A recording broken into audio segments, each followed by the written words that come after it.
But we'll take a look at the Hopi corn, and we will see what's going on with the Hopi corn. Some of it was planted close to the house, so the stuff that was planted close to the house doesn't look the greatest. The soil's not too good over here, but it does have some corn cobs coming on, and we'll probably do so-so with these guys. Just threw them in there as kind of an experiment to see what it was like, and we'll get some corn out of there. And I'm going to take one more walk over here to another plot of Hopi Blue, and this Hopi Blue over here does have a bunch of cobs on there, and it will probably be eating this corn. I'm not sure if it will completely finish out to be seed corn, but that is what it's looking like right now. And when we get in there and look, there are a good amount of ears that are on there. Let's see. So over here you can kind of see, the ears a little bit better. Some in there. We got some in here, and we'll kind of see how it goes. Wanted to get the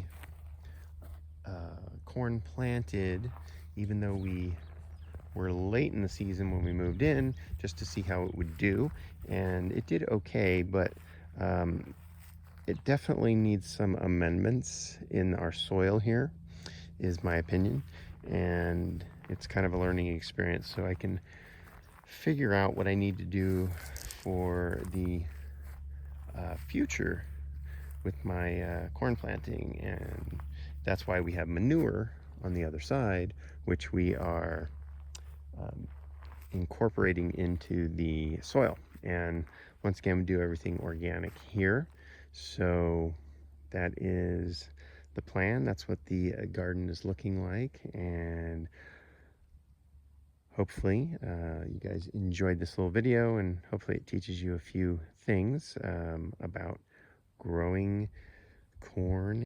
Good afternoon, everybody, and welcome to Go Native Farms.